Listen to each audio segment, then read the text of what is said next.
সপ্তম শ্রেণীর সুপ্রিয় শিক্ষার্থীরা, education point by Nazmul Islam আমার নতুন শিক্ষা বিষয়ক ইউটিউব চ্যানেল। তোমরা প্রত্যেকেই চ্যানেলটিকে সাবস্ক্রাইব করে আমার পাশে থাকবে, ধন্যবাদ। আজকে তোমাদের গণিত বইয়ের বীজগণিত অংশের অনুশীলনী 6.2 বীজগণিতীয় ভগ্নাংশ থেকে কয়েকটি অঙ্কের সমাধান করব। আশা করি এর দ্বারা তোমরা উপকৃত হবা।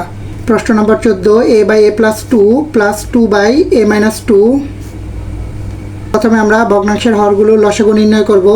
ভগ্নাংশের হরগুলোর লসাগু হবে কমন এবং আনকমন মানের গুণফল, অর্থাৎ a+2 × a-2। এবার প্রথম ভগ্নাংশের হর দিয়ে লসাগুকে ভাগ করে দিব।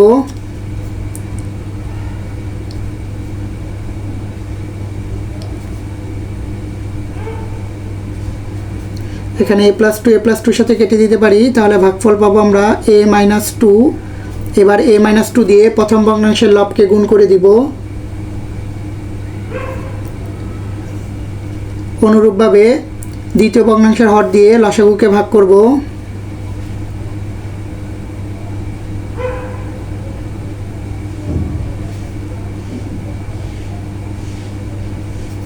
এখানে a-2 এর সাথে a-2 কেটে দিতে পারি, তাহলে ভাগফল পাবো আমরা a+2।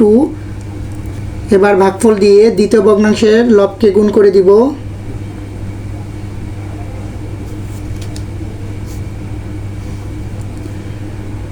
a+2 × a-2 কে a² - b² এর সূত্রের আলোকে লিখতে পারি a² - 2²। এর সাথে গুণ করলে আমরা পাবো a² - 2 এর সাথে গুণ করলে আমরা পাবো 2a, প্লাস 2 এর সাথে গুণ করলে আমরা পাবো 2a, প্লাসে প্লাসে প্লাস 2 এর সাথে 2 গুণ করলে আমরা পাবো 4। -2a + 2a = 0, তাহলে উপরে থাকবে a² + 4, নিচে থাকবে a² - 2 কে স্কয়ার করলে পাবো 4।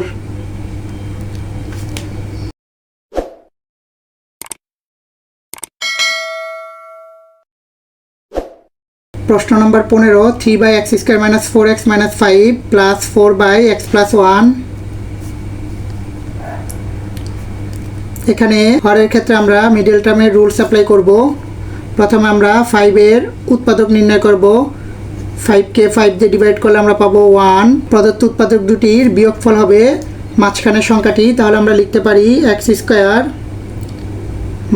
5x মাইনাসে মাইনাসে প্লাস 1x - 5 প্লাস 4/x + 1।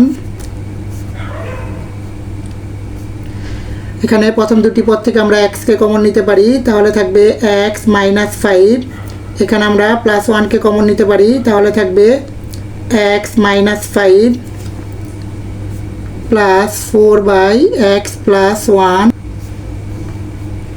এখানে দুটি x - 5 থেকে আমরা একটি x - 5 কে কমন নিতে পারি, তাহলে থাকবে x + 1 প্লাস 4/x + 1। এবার আমরা লসাগু নির্ণয় করব। এখানে লসাগু হচ্ছে ভগ্নাংশের হরগুলোর কমন এবং আনকমন মানের গুণফল। আনকমন মান হচ্ছে x - 5 এবং কমন মান হলো x + 1। এবার আমরা প্রথম ভগ্নাংশের হর দিয়ে লসাগুকে ভাগ করে দিব।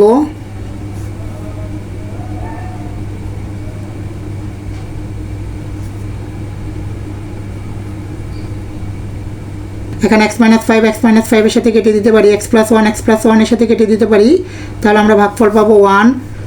1 দিয়ে 3 কে গুণ করলে আমরা পাবো 3, প্লাস অনুরূপভাবে দ্বিতীয় ভগ্নাংশের হর দিয়ে লসাগুকে ভাগ করব।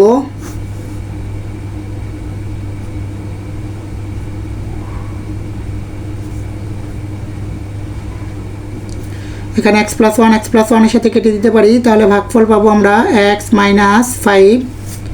এবার x - 5 দিয়ে দ্বিতীয় ভগ্নাংশের লবকে গুণ করে দিব। 4 × x - 5